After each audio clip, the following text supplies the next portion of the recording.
tarde, a paz do Senhor Jesus seja com todos vocês que estão assistindo esse vídeo. Espero que esteja todo mundo bem, com os corações calmos, em meio a essa situação complicada que a gente segue vivendo. Mas nossa força, nossa esperança, nosso descanso é em Deus. Hoje nós vamos falar sobre o Provérbios 5. Você que está com sua Bíblia aí, abra. Pelo menos eu prefiro acompanhar na Bíblia, mas você que não está com a Bíblia aí perto, aqui embaixo no vídeo vai ter na descrição para você poder acompanhar. Sobre o que fala o Provérbio 5? Sobre o adultério. Eu não namoro, eu não sou casada, então não é pra mim, né? Não é pra mim. Errado? Todos nós cristãos temos um relacionamento com Deus. Então, da mesma forma que a mulher trai o marido, não pode, mas trai, o marido trai a esposa, o namorado, namorada, essas situações assim, nós traímos o nosso noivo quando a gente adultera. Mas como assim, Ana Clara? O adultério, ele é um pecado. Então, toda vez que a gente cai em pecado, nós estamos adulterando. Nós não estamos sendo fiéis a Deus. Então a gente vive traindo Ele. Sim, porque, infelizmente, nós a todo momento estamos em pecado. Mas qual é a diferença? A diferença é que nós temos que nos arrepender quando a gente pecar. O pecado, ele tem que ser, assim, um acontecimento ruim, sabe? Aconteceu, eu não quero que aconteça de novo. E como que eu faço isso? Eu mudo de comportamento. Mas, então, eu gostaria de ler os 2 primeiros versículos. Eu não vou ler o capítulo todo, mas eu vou ler algumas partes que eu marquei e vou falar quais versículos que eu estou lendo, mas é para ler o versículo todo, o capítulo todo. Meu filho, dê atenção à minha sabedoria, incline os ouvidos para perceber o meu discernimento. Assim, você manterá o bom senso e os seus lábios guardarão o bom conhecimento. Esses foram os versículos 1 e 2. Então, o que Deus está falando para você ouvir o que não é a Ana Clara que está falando, o que Ele quer falar para você hoje. Então, todo pecado, ele costuma ser prazeroso à nossa carne. Então, assim, por isso que é difícil não pecar, porque ele é bom. Mas quando a gente faz a escolha de nos entregarmos a Jesus, da conversão, de aceitar Ele como nosso único Salvador, esse não é o tipo de prazer que nos agrada mais. O prazer que nos agrada é a presença de Deus. Então, se quando a gente peca, a gente sai da presença de Deus, não é mais prazer pro que a gente decidiu, pro que a gente quer pra nossa vida, só pro corpo. Então, vamos lá. No versículo 6, acompanhe aí. Ela nem percebe que anda por caminhos tortuosos e não enxerga a vereda da verdade. O que acontece? Quando a gente está em pecado, a gente começa a ficar cego. Mas quando a gente tem Deus na nossa vida, quando a gente tem o Espírito Santo, algo começa a apitar dentro da gente, assim, ó. Tá errado, tá errado, tá errado, tá errado, tá errado. Então, esse é o momento que você começa a precisar de um óculos ali. Já começa a ficar embaçado. O que você faz nesse momento? Você confessa. Você fala assim, Deus, eu errei, mas eu não quero continuar errando. Vamos apagar aqui com a borracha. A folha vai ficar fininha? Vai. Mas a gente, nesse erro aqui, de novo, não. Pelo menos não querendo, não consciente.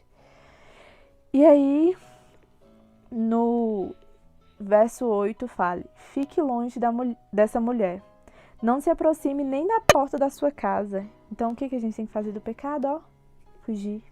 Foge, foge, foge, foge. Se você sabe que você tem uma fraqueza naquele sentido, naquela área, foge. não dá oportunidade não, porque se você der a oportunidade, as chances de você cair em pecado são bem maiores do que se você estiver longe da oportunidade de pecar. E aí, o que acontece? Quando a gente está em pecado, nossa tendência é nos afastar de quem vai nos corrigir. Quando a gente faz uma coisa errada, a gente fica assim, meu Deus, e agora? Se meu líder ficar sabendo, se meu pastor fica sabendo, ai, o que eu vou fazer? Acho que eu não vou na igreja hoje, não. Eu acho que eu vou ficar caladinho, porque se eu ficar caladinho, ninguém vai me perguntar nada. Ninguém vai descobrir. Então, nossa tendência é essa, é fugir. No verso 13 fala, não ouvi os meus mestres, nem escutei o que me ensinavam. E aí, o que você faz? Você vai entrando no pecado, vai traindo. A sua fidelidade ficou lá atrás. E aí, como você não tá mais se envolvendo, você tá traindo seu noivo, então assim, você fica... não tem nada que apita assim dentro de você, sabe? Aí aquilo começa a se tornar o quê? Normal. Aí você começa a se tornar um adúltero, assim, na tranquilidade. E aí, o que acontece? Quando a gente está pecando, nossa tendência é nos afastar de Deus, porque o pecado, ele constrange. O que Adão fez? Quando ele pecou, ele se escondeu de Deus, porque o pecado pesa, o pecado é feio.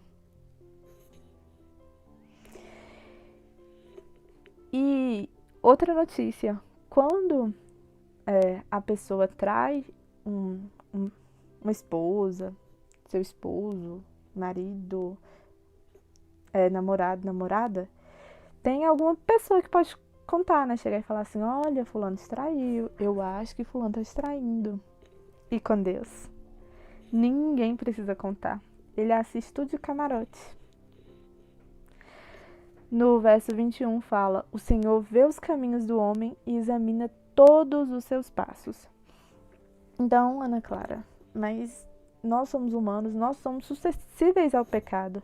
Sim, só que ele vai examinar seus passos. Você pecou, você tem consciência do pecado, porque você estuda a Bíblia, você escuta seu pastor, escuta seus líderes. Então, você tem consciência do pecado. Você arrependeu? Parte para outra. Vamos continuar seguindo a vida. O casamento está firme e forte. Mas, se em todo caso você não mudar de comportamento, você se afastar dos seus líderes, dos seus pastores, das pessoas que te cercam e ficam assim, ó, vamos acordar, vamos acordar, vamos acordar. Essa vida, não é isso que a gente decidiu pra gente, não. Se você decidiu, ok. Mas cristão que é cristão, tem isso não. Se você escolheu essa vida, no versículo 23 fala, certamente morrerá por falta de disciplina, andará cambaleando por causa da sua insensatez. Então, o que acontece? Nossa vida, ela é feita de escolhas. E eu aconselho que você escolha ser fiel. O noivo, ele tá aqui, ó, batendo na porta. Aí você escolhe se você abre a porta para ele ou para o pecado. Todas as duas têm consequências, todas as duas têm prazeres. Um é prazer para o seu corpo, passageiro, que vai te levar a uma morte. O outro é o maior amor do mundo, estará sempre com você e te dará uma vida eterna. Então, vamos pensar nas nossas escolhas, né? É isso, fiquem com Deus. E reflitam aí sobre como está o seu relacionamento com Deus, com o Espírito Santo. Ok? É isso.